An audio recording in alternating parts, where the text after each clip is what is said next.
Wah, panas banget nih ruangan. AC-nya udah nyala loh padahal. Mana coba saya lihat remote-nya. Ada yang lihat remote-nya nggak? Oke, oke. Wah, pantesan aja. Masih panas orang 28 derajat. Turunin lah. 18 derajat gitu biar dingin, menggigil nggak apa-apa deh.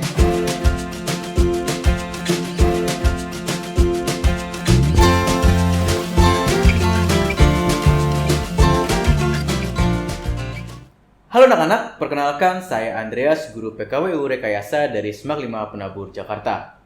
Di awal video tadi, kalian sudah melihat ya, saya masih merasa kepanasan saat masuk ke dalam ruangan. Padahal AC dalam ruangan tersebut sudah menyala. Tapi, setelah melihat remote AC-nya, pengaturan suhu AC-nya itu masih kurang rendah. Nah, anak-anak tahu nggak sih, inilah salah satu penerapan sistem kendali. Sistem kendali? Apa ya itu? Oke, sebelum kita membahas lebih jauh lagi, kita harus tahu dulu nih, apa KD dan tujuan pembelajaran kita saat ini. Untuk KD-nya adalah KD 3.7, yaitu menganalisis sistem produksi usaha, peralatan teknologi terapan berdasarkan daya dukung yang dimiliki oleh daerah setempat. Dengan mengikuti pembelajaran saat ini, diharapkan kalian mampu untuk mendeteksi dan menguraikan konsep sistem kendali otomatis. Oke, mari kita mulai.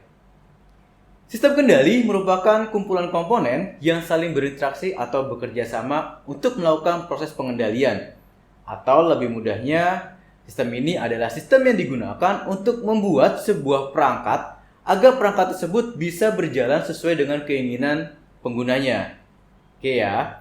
Nah, sistem kendali mempunyai dua karakteristik, yaitu yang pertama, sistem kendali loop terbuka atau sering disebut open loop.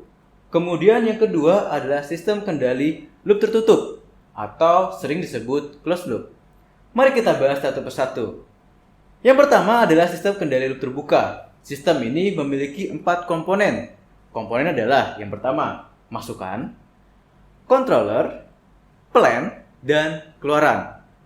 Oke, untuk masukan sendiri bisa berupa target, tujuan, ataupun output yang diinginkan. Sedangkan untuk keluaran bisa berupa respon ataupun kondisi real saat sistem itu mulai bekerja.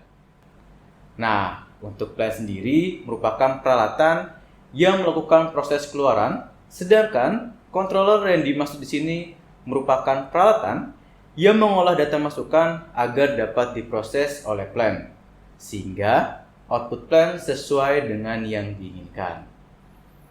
Dalam sistem kendali loop terbuka ini, keluaran tidak mempunyai pengaruh apapun terhadap aksi kontrol. Contohnya ya, jika kita mau menyalakan lampu di dalam ruangan, tentunya kita tinggal menyalakan saklarnya aja kan, kemudian lampunya langsung menyala, ya kan? Nah, apabila kita masukkan konsep tadi ke dalam bagian sistem kendali, ya kan? Berarti masukannya adalah lampu ingin menyala, kontrolernya adalah saklar, plannya adalah lampu, dan keluarannya adalah lampu menyala. Oke ya, contoh lainnya adalah jika kita ingin menyalakan kipas. Ya, berarti kita tinggal pilih saja saklar yang sesuai dengan kecepatan kipas yang kita inginkan.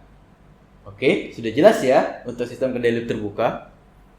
Selanjutnya, sistem kendali yang kedua adalah sistem kendali loop tertutup, atau lebih dikenal dengan istilah closed loop.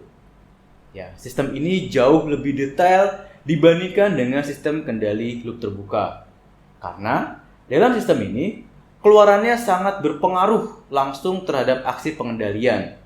Sehingga keluarannya akan hampir ataupun bahkan sama dengan masukan yang diinginkan.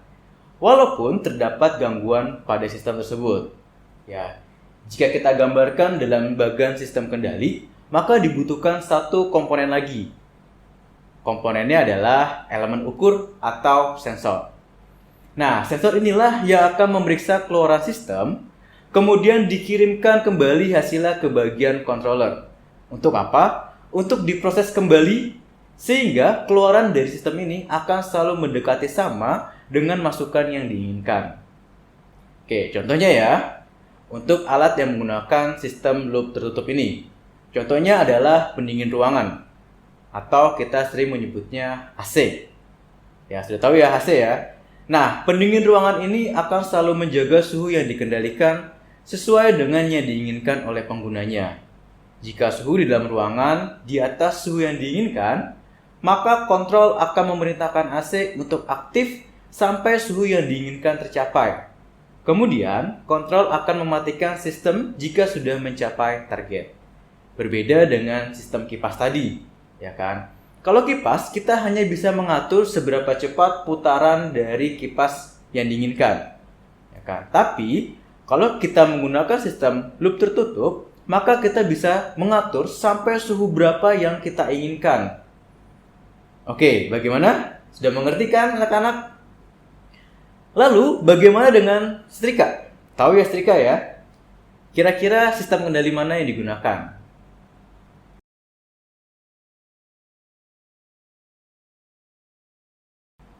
Ya, betul. Setrika menggunakan sistem kendali loop tertutup. Karena setrika akan mati ketika sudah mencapai panas yang diinginkan. Cara kerja setrika ini bisa dilihat dari lampu indikator yang ada di setrika tersebut. Jika setrika menyala, maka lampu indikator juga akan menyala. Sedangkan jika setrika mati, lampu indikator pada setrika tersebut juga akan mati. Oke, sudah jelas anak-anak ya? Ya, sekian penjelasan dari saya. Sampai jumpa kembali di video berikutnya. Terima kasih.